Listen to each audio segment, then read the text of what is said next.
Hello YouTubers, this is your friendly neighborhood Theophage. This is a video response to Alliance of Christ and his video titled The Not Warning. Now Alliance of Christ does not allow comments without approval, and my experience has been that the kinds of people that do this simply don't want to hear dissenting opinions or arguments. They often say that it is because they don't want any cursing or whatever in their comments, but usually that isn't really the case. Now, I don't know if Alliance of Christ is the kind of person who feels this way and does this, and I sincerely hope he isn't, but we'll see. I left a very innocent but dissenting comment on his video, which has yet to be accepted, and I'm going to try to put this video up as a video response to his video, but I don't think it'll be accepted either. It would be a shame if that is actually the case. Truth should not be afraid of dissent. Anyway, in his video, Alliance of Christ gives a clearly anecdotal, urban legend type story about an atheist professor. It's always an atheist professor, isn't it?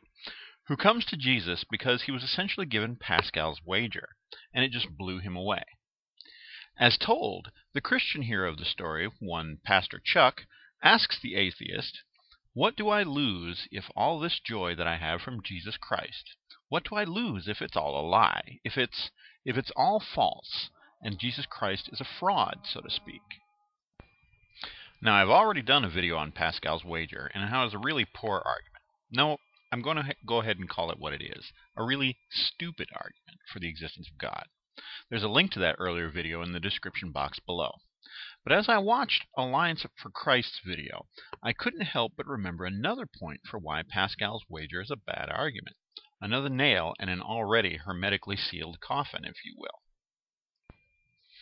You know that an argument for Christianity is a bad one if one of the very founders of Christianity itself argues against it, right? Well, in 1 Corinthians chapter 15, the Apostle Paul is talking to the church at Corinth about how some of them are saying that the resurrection isn't true.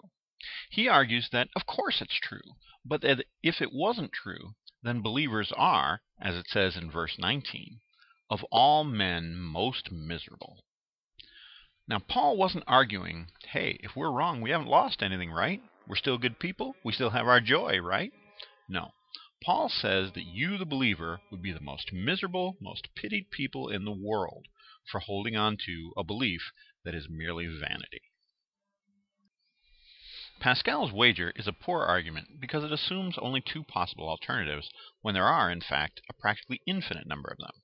It only takes about 2 seconds to come up with dozens of ways for the wager to fail miserably, and I gave several in my earlier video.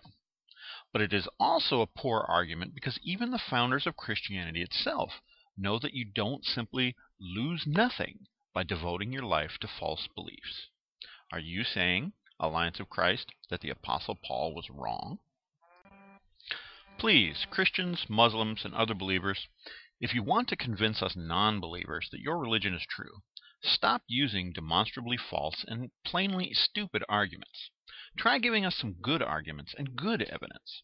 I know you don't actually have any, but that would certainly do the trick. At the very least, before you give an argument for your beliefs, dig a little to see what the opposition has to say about that argument, and try to take those criticisms into account. Please? Otherwise, you just sound foolish. Thanks.